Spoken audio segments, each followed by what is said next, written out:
So imagine that you're a young teenage girl and you're sitting outside one day. It's a beautiful day outside. There's a nice breeze blowing, and you're sitting under a tree and you're just thinking about life and everything's good. I mean, you got a guy in your life and you've fallen in love with him and you know that he's the one that you're going to marry one day, and you're just sitting there just sort of starry-eyed about everything that's going on in your life and in your own private world, and it's just good and right.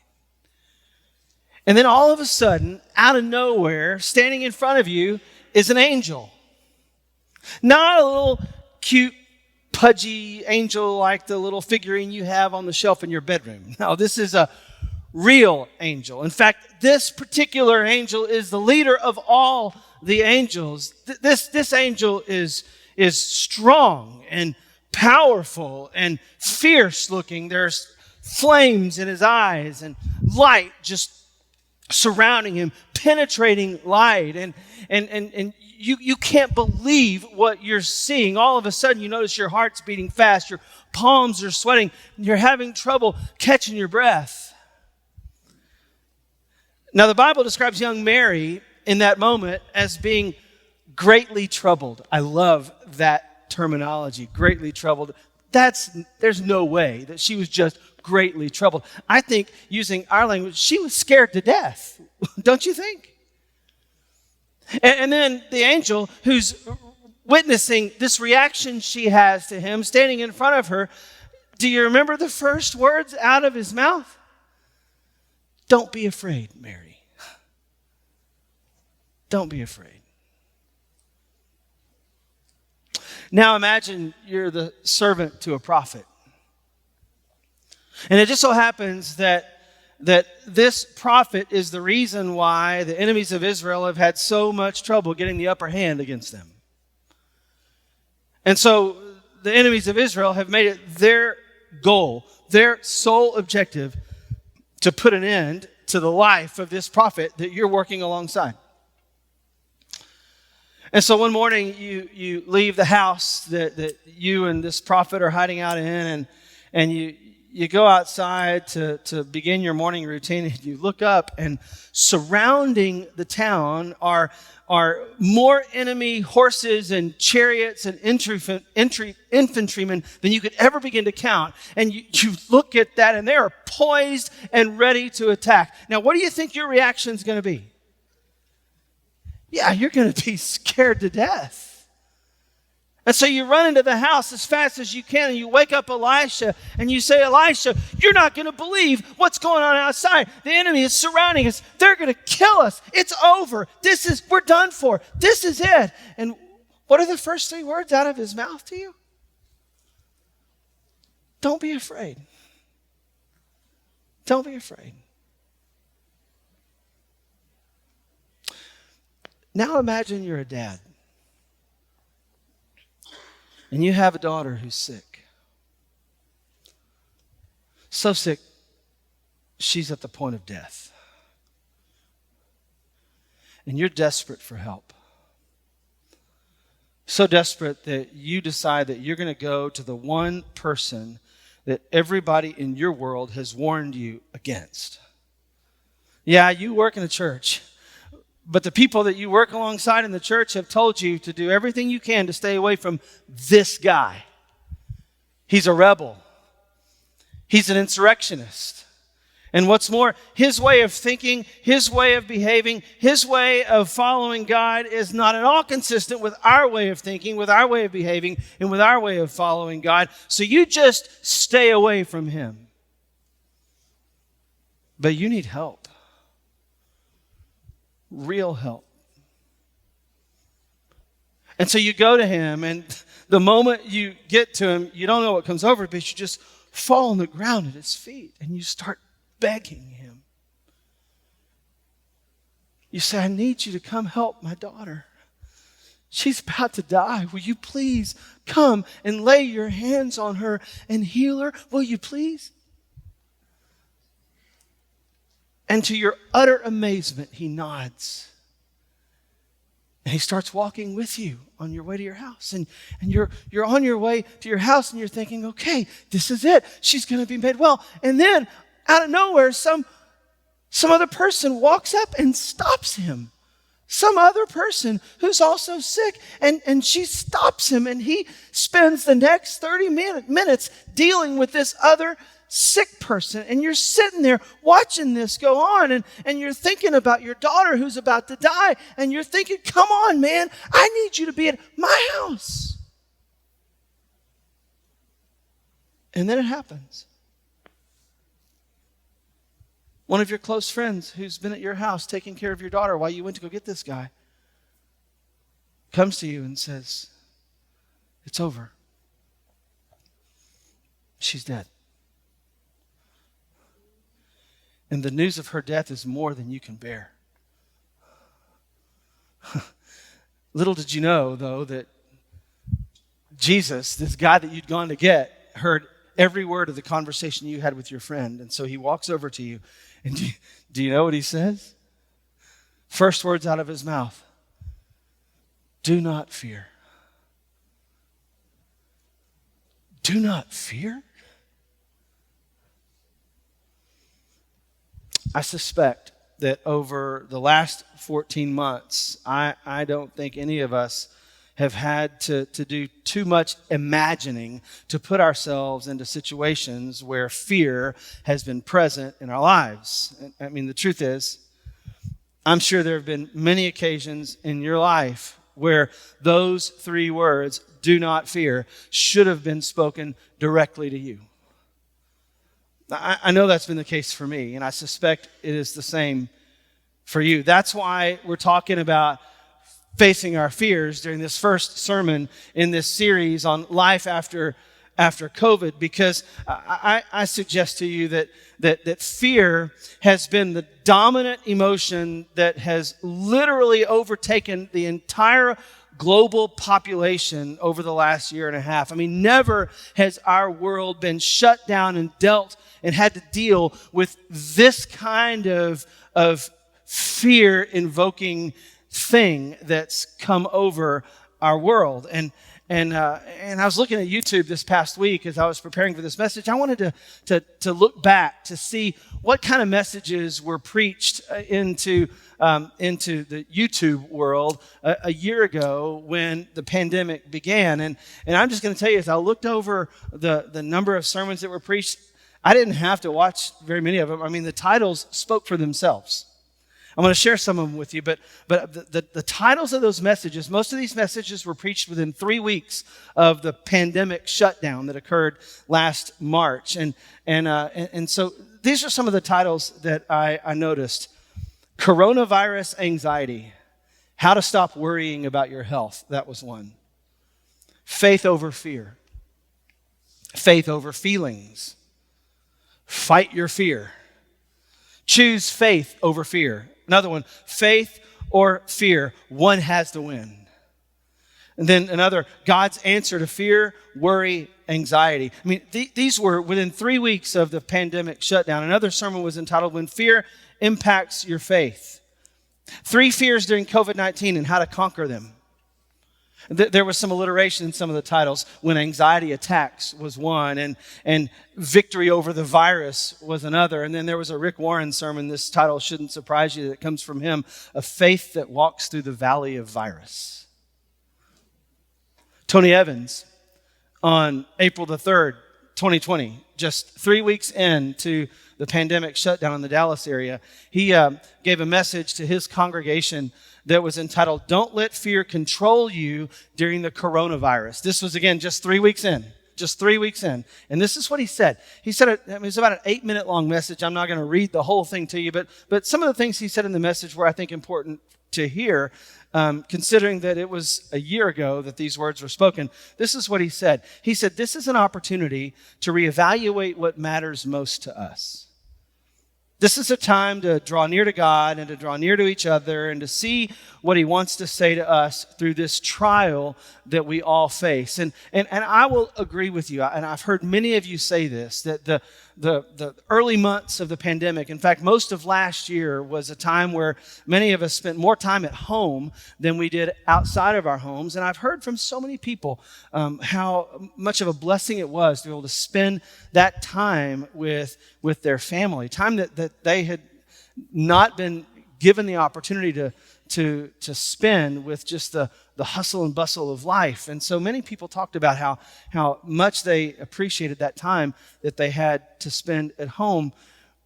But then this is what he said next. He said, the great danger is that we will turn legitimate concern into illegitimate fear. This is 3 weeks in, mind you. Little did he know. He then said, we've got enough virus to worry about in corona than to turn fear into another kind of virus. And yet the Bible makes it clear that we're not to be controlled by fear. Yes, he said, we are to be responsibly concerned, but don't let fear own your emotions, your decisions, and your choices. He says, our Heavenly Father is too big and too awesome for us to live in fear, he said. And then he quoted 2 Corinthians 10, 1-5, which says that you and I ought to take every thought captive and make them obedient to Christ. And then he said this. Now, again, this is just 3 weeks in. So he said this, we're being bombarded by the news, right? Little did he know what was coming. We're being bombarded by the news, right? He said, and they're affecting our thinking. You know, we look at the stats, we look at the spread, we look at the difficulties people are facing, we look at the warnings, we look at the edicts, we look at the confusion, we look at the uncertainty. And then he said this, if you let that news consume you, it will own what you think and how you feel. Did that ever come true? He said we should instead lean on God. He doesn't operate with question marks. Tony Evans said, God doesn't operate in uncertainty and confusion. He operates in confidence and in certainty, and he operates in stability. That was a powerful message spoken just 3 weeks into the pandemic that shut down the Dallas area and shut down our entire country. And that message early on was the consistent message that was preached from pulpits across the United States and literally across the world. In fact, the sermon I preached on March the 15th in this room, which was our last in-person worship for 3 months, the last sermon I preached on March 15th was entitled, God is Bigger Than This. It is interesting, though, as I look back over the last year. It's interesting both how little we listened to the messages that were preached, and it's interesting how quickly we forgot what we heard. Because it's been the case for way too many of us over the last 14 months that fear has come out on top in the battle for our minds. Maybe that's why the Bible talks so much about fear. I mean, there are a few words or commands or ideas that come up in the Bible that show up more times than fear. Now, maybe some of you remember a statement that was made several years ago.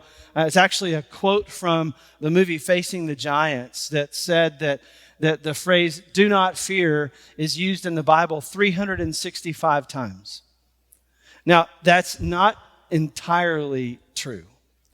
The reality is that the phrase is, and this is in the ESV translation, the phrase is fear not, and do not fear, and have no fear, and do not be afraid. Those phrases combined appear 108 times in that translation of the scripture.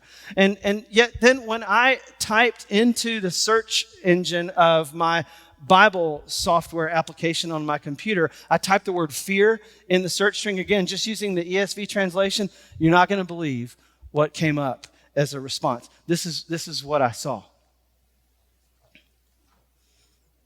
365 times in the ESV, the word fear shows up.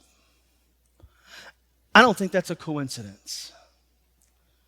to have a resource like the Bible that offers a statement that contains the word fear for one day for every day of the year, 365 times. You'd think that ought to be a word that we should pay attention to, wouldn't you? I mean, think about the fear that we live with every single day. I know Christians who are afraid to pray out loud in front of a group. I know Christians who are afraid to participate in a small group Bible study because they're afraid that other people in the room might come to realize just how little that person knows about the Bible, and so they don't participate in any small group Bible studies at all. We're fearful of a lot of things. We fear pain. We fear spiders. We fear snakes. We fear bugs. We fear the dark. We fear being alone. Some people fear crowds. Some people fear hugs. My family will tell you that if I'm in our canoe out on our lake and somebody else is in the canoe with me and they're rocking and the canoe starts rocking, I get really nervous because I just know that it's going to be one more rock and then the canoe will turn over, knock me out, and the canoe will sink. I mean, I just have this fear that's almost like a phobia of drowning in a canoe in the lake. We have a lot of fears. We fear getting old.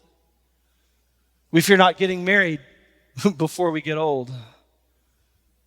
We fear a bad diagnosis from the doctor. We fear not having enough money to retire the way we've always dreamed of retiring. I'm sure there are some teachers who are watching this message who in this cancel culture that we live in, who fear saying something that'll offend a student in the classroom and then they risk losing their job because of something like that. I know kids who fear not making the cut after the tryout. I know parents who fear for their kids not experiencing the fullness of life that they think their kids deserve. And I know there are a lot of parents, I know this so well, who fear that our kids are growing up in a world that's so radically different from the world that we grew up in. We have a lot of fears. We fear intimacy. We fear betrayal. We fear being hurt again in a relationship. We fear others knowing the real us. We fear failure. We fear infertility. We fear death. We fear a loved one dying. I mean, there are more fears that we carry on our shoulders every day than we can count. And the reality is that many of those fears that we carry with us day after day after day go untouched and sometimes never even dealt with at all. And then over the last year, you throw on top of all those fears that we normally carry with us, you throw on top of that the fears that have caught fire because of COVID-19. And it's been a crazy year. But hear me when I say this. COVID-19 did not create the fear that we feel. It did not create the fear that we feel. COVID-19 just poured gasoline onto the flickering flames of fear that were already burning in our lives. And so what I want to do over the rest of our time together is talk about 3 truths that I've learned over the last year as I've thought about how fear has impacted every single human being who's lived in this world that we live in. And the first truth that I've learned over the last year is that fear changes you. Fear changes you. I read on a medical website that when fear enters your mind, there's a real physical reaction in your body that's triggered because of the fear. And this is the way it works. The moment you experience the onset of fear, there's a small organ in the middle of your brain called the amygdala. And that amygdala that's right there in the middle of your brain begins to secrete specific hormones. It causes the body to produce these hormones of cortisol and adrenaline. And when those hormones are secreted into your system, the result is that your blood pressure and your heart rate increase. You start breathing faster. Your blood flow even changes. The brain then directs your body to send extra blood to certain parts of your body, to a limb perhaps, so that you can throw a punch if you need to, or to your legs if you need to run for your life. This is that fight or flight response that we've all heard about throughout the course of our lives. And it's launched by the amygdala, which is right there in the middle of your brain. And while other parts of your body are sent into overdrive because of that, there are still other parts of your body that shut down. I mean, when the amygdala senses fear, the cerebral cortex becomes impaired, which makes it difficult to make good decisions and think clearly. I was talking about this with Jana, and I got to thinking, I think I must have an extra strong reaction to fear in my amygdala, because Jana tells me that whenever I come upon a situation where there's fear, she said, I just freeze. She was at a swimming pool here in town years ago, and Hudson was a little boy. I guess he was never really a little boy, but he was littler than he is now. And he slid down the slide, and she, for some reason, had turned her head and wasn't noticing that he was coming down at her, and he hit her head and it started bleeding. And she's just got, a head wound bleeds a lot. Whenever she has bad dreams, I'm never anywhere around. I think it's because of this. But anyway, so I wasn't there, and she's standing in the pool. Her head is bleeding, and the lifeguard, she says, bless his heart, was just standing there like this. She said, "Hun, I need help." and he finally started to move. But she says that's the way I respond sometimes when fear happens. It happened to the disciples one day. This uncharacteristic response. I mean, it's in the 8th chapter of the Gospel of Matthew, and Jesus and his disciples are in a boat, and they're going from one side of the lake to another, and Jesus has been working really hard, and so he's taking a nap in the boat, and a storm blows in. And this storm is a bad storm. So bad that waves are crashing against the boat, and the boat's filling up with water, and they're thinking that this boat's going to sink. The disciples, the scripture says, are filled with fear. Now, what's interesting about this is that just a few days earlier, Jesus had preached what many consider to be the greatest sermon that was ever preached, the Sermon on the Mount. And then following that sermon, Jesus went into a couple of places and he healed more people than could be counted. He cast out demons when people came presenting themselves with demon possession. I mean, the power and the glory that the disciples saw working through Jesus during those 3 days was unlike anything they had ever seen before. And you would think that because of what they saw and experienced through Jesus, these disciples would have been so pumped up that there would have been nothing that could have come their way that could have knocked them off their course. But that was not the case. Because here they are on the boat, the storm's blowing, the waves are crashing against the side of the boat. They think they're going to die. And so they go and they wake up sleeping Jesus, and they say to him, Jesus, save us. We're going to die. And Jesus immediately responded. He said, why are you afraid? Oh, you of little faith. Why are you afraid? Oh, you have little faith. And then Jesus gets up and he speaks a word to the wind and the waves, and there's calm. Now, did you notice anything about that scene in Matthew 8? Jesus didn't still the storm and then ask the disciples, why are they so afraid? Oh, you have little faith. He didn't stop the storm first, nor did he, when they came to wake him up, nor did Jesus say, storm? What storm? There's no storm. Please notice this. Jesus didn't deny that there was something to be afraid of. He didn't ignore the reality and the severity of the storm either. I mean, there really was something that those disciples should have been afraid of. But what Jesus was making very clear in the boat that day with the disciples was that there are two ways of responding to the storms that blow up in our lives.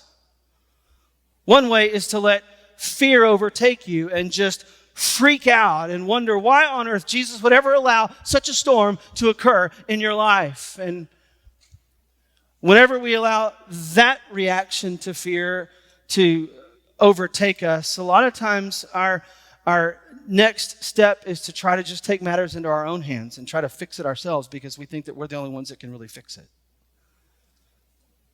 Or there's another way to react when the storms blow up in your life. And that is to have faith that conquers the fear so that the fear doesn't hold more power over you than Jesus does. Which leads me to say that the real question I think all of us need to wrestle with as we make our way through these final weeks and just hopefully just a few months, these final weeks of the COVID pandemic, I think the real question that many of us need to wrestle with is, what is stronger in our life? Fear or faith? What is stronger in our life? Jesus or the storm?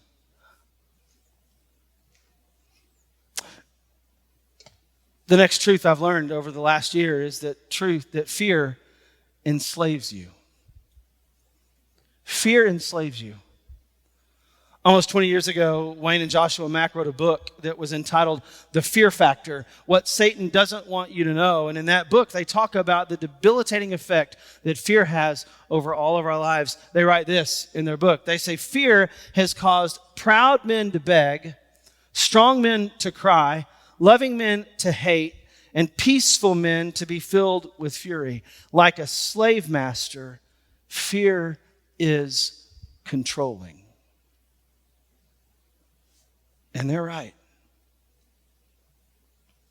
I mean, just look at how fear has been used to control us over the last year. Take politics, for example.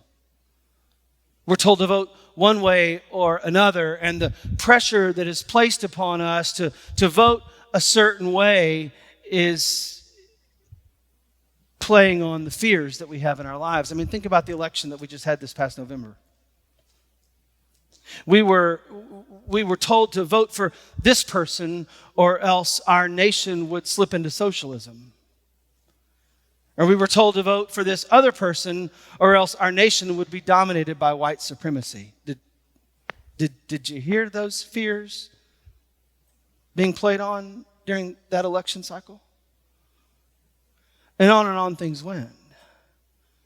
Endless news cycles that seem to fan the flames of fear of everything from COVID-19 to racism to the environment to borders to the economy. I mean, there was a period of time where it seemed like every day there was something new coming up that we should be afraid of.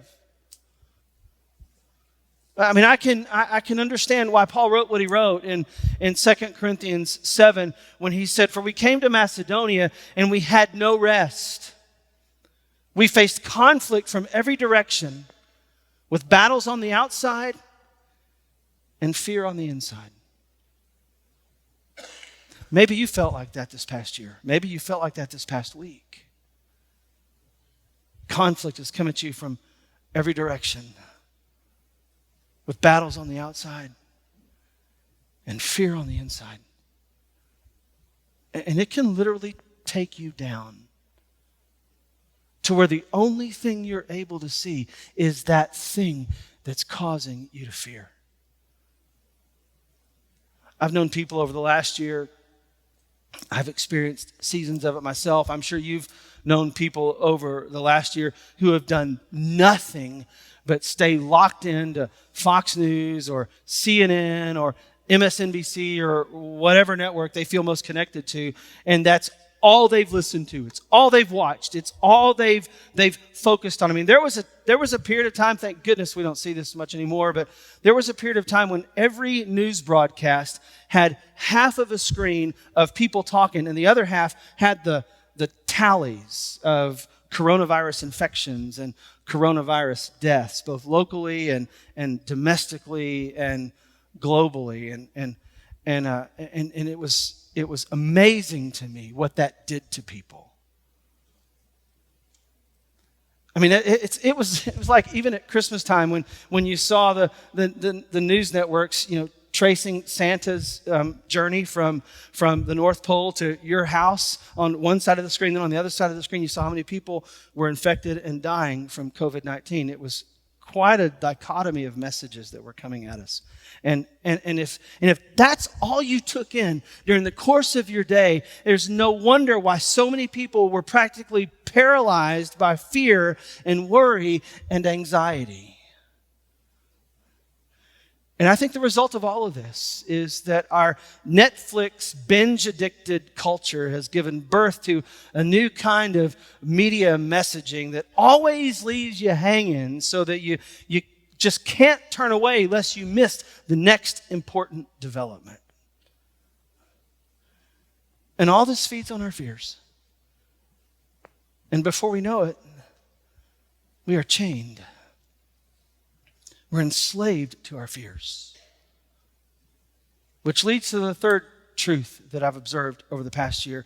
And that is that the one who is able to provide the solution to the crisis that causes our fear wins our allegiance. Think about that. The one who is able to provide the solution to the crisis that causes our fear wins our allegiance. And the one who we end up believing will bring us the best solution is the one who convinces us most of the time that they are the ones telling the truth. And do you know what has happened as a result of this mess we're in? What's happened as a result of this mess is that there are way too many people who are way too confused about what really is the truth. I mean, think about how many different voices you have shouting into your personal space today that claim to be telling you the truth. After all, who is it that you listen to most of the time? What are the messages that dominate your social media universe? Who are the newscasters that you gravitate toward? What are the tweets, or who are the authors of the tweets that you most often retweet? What are the Facebook posts that you most often post on your news feed? My guess is that the voices that you hear that resonate most with your personal position on the things that define your existence today, my guess is that those are the voices that you would consider to be truth. But hear me when I say this. Nobody on radio or television or on the internet or in print has the corner of the market on truth. Nobody. There is only one who speaks truth. And he doesn't have an MD or a PhD after his name. He doesn't sit behind a camera or in front of a microphone, or his image is not seen on a computer screen, but he does sit on a throne. And he alone can provide the solution to any and every crisis that we will ever face in our lives, no matter how dreadful that crisis might be. He said in Isaiah 43 verse 1, he said, "Do not fear, for I have redeemed you. I've called you by name. You're mine. When you pass through the waters, I'll be with you. When you pass through the rivers, they shall not overwhelm you. When you walk through the fire, you will not be burned, and the flames will not consume you." He said on another occasion, he said, "Do not fear, for I am your God. and I will strengthen you. I will help you, and I will uphold you with my victorious right hand. For I, the Lord your God, will hold your right hand. It is I who say to you, do not fear, for I will help you. So I think the question that all of us really need to answer during this point in time, especially as we think about what life is going to be like from this point forward, the question I think we really need to ask ourselves is, who are we going to trust? Who are we going to trust? So what do you say? Let's trust the one who loves us perfectly and completely. Let's trust the one who with a word can calm any storm that blows into our lives. Let's trust the one who will never lead any of us astray and who never has an agenda for when he comes into our lives other than to bring us into his kingdom and to guide us and lead us to know of his great love for us. And if you're going to come to a place where you trust him, then that may require that you make some changes in the way that you spend your time during the course of your day. Because in order to grow your trust in God, you got to know his heart. And the only way to know his heart is to literally spend time with him, to read his word, to talk to him, to listen to him. And that may require, if you're like me, it may require that you turn your radio off in your car. It may require that you turn the TV off at your house. It may require that you not pick up your phone the first moment you have free and check out what's going on in the news, which is what I do a lot of times, and get my blood pressure up before I ever know it. It may require that we have to get away from the news and get away from your phone and get into him. If we're going to grow our trust in him, we've got to come to a place where we know his heart and know his love. And it requires that we seek him. That we seek him. David said in Psalm 34:4, he said, I sought the Lord and he answered me. And listen to this, he delivered me from all my fears. Do you get that? He said, I sought the Lord. Let me ask you this. What is keeping you right now from seeking the Lord during the course of your day? What is it that's keeping you from seeking the Lord? Maybe it's the stuff you listen to. Maybe it's the voices you allow to speak into your personal space. What would it take for you to set those things aside and just seek him? David said, I sought the Lord and he answered me and he delivered me from not just some of my fears, but all of them. I mean, here's the thing. The more you seek him, the more you come to know his heart for you and his passion for you, the bigger he will become in your life and the smaller your problems and your fears will become. I want you to know God loves you. He loves you beyond anything you can imagine. He wants all of us to know that. And I believe he also wants all of us to know that he's not interested in condemning us or punishing us or causing us any kind of pain because of any mistakes we might have made during the course of the last year. I mean, I know that all of us have made some missteps. All of us have turned to other things before we've turned to him over the last year. You know that. I know that. I've done it. You've done it. But he's not interested today in making any of us feel bad for any mistakes that we made. He wants us to know his love. He wants us to know as the Bible says in Psalm 46, that he is our refuge and strength, and that he is always that ever-present help for us whenever anything comes our way that brings trouble or concern or worry or fear in our lives. And when we get that about him, we will not fear. We will trust him. And we will run toward him and not from him.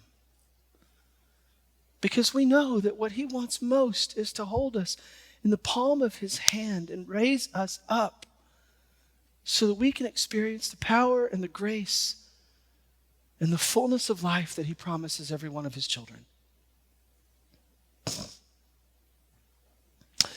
Imagine this. Imagine you're a 17-year-old, okay, I don't mean this to be sexist at all. Just imagine you're a 17-year-old boy. I say this because if you know anything about car insurance, you know that it's more expensive to insure 17-year-old boys than 17-year-old girls. That's just a fact, okay? We'll just leave it right there. So imagine you're a 17-year-old boy, and you go to your dad, and your dad says, hey, here are the keys to my sports car. Take it out for a spin. And you think, oh, this is cool. And so you get in the car and you just feel the horsepower in that engine. You start driving and you're driving really fast and you're feeling the power in this car and you're having a good time. And then you lose control and you run into a ditch. And you stumble out of the car and you're limping because your legs hurt from running in the ditch. And you look back and you see your dad's wrecked car and you say, oh my goodness, I just wrecked my dad's car. He's gonna kill me. And so you start thinking about how you can weasel your way through this situation. Can you blame it on, is there somebody else you can blame it on? Is there some angle that you can take to try to avoid the punishment that you're sure to receive from your dad, and you're just afraid of what he might do because of what you just did? Now imagine that same 17-year-old teenage boy goes to his dad and says, Dad says, here, take my keys, take my car for a spin. And he goes, all right. And so he gets in the car, starts driving, feels the horsepower, driving it really fast, just enjoying everything about driving this car. And all of a sudden he loses control and wrecks the car. And he gets out of the car and he stumbles forward. He's limping because he's hurt. And he looks back and sees his dad's wrecked car. And he thinks, oh no, I've wrecked my dad's car. I need to call my dad. I need to call my dad. That first response, my dad's going to kill me, may be descriptive of your relationship with God right now. Worried about what he might do whenever you mess up. Worried about how much punishment you're going to receive for the mistakes that you make. Worried about the condemning nature of his relationship with you. The second response describes the relationship that your Father in heaven wants to have with you. Not driven by fear and condemnation that pushes you away and causes you to try to wiggle your way around the consequences of your mistakes, but driven by love and by freedom that doesn't push you away but draws you toward him, where you experience the fullness of his love and grace and mercy and the strength that comes through his embrace of you, no matter what it is that you feel and no matter what it is that you've done. It's that kind of relationship that he invites you to live into with him today and tomorrow and every day.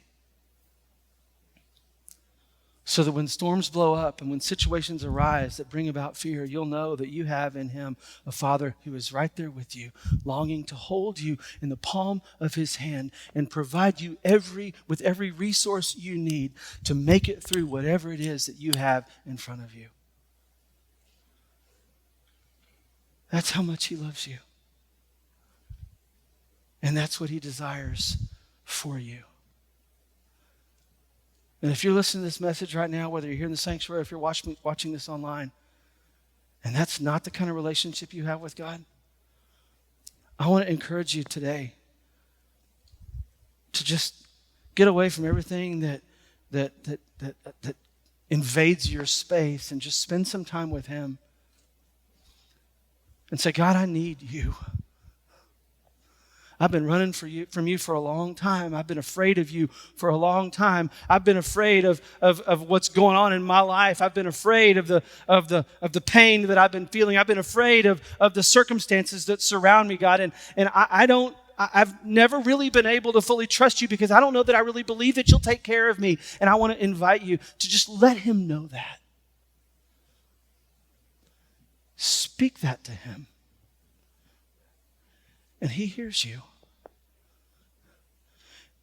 Seek Him out as David sought the Lord. And He will come to you. And He will take care of all of your fear. All of your fear. Do you believe that?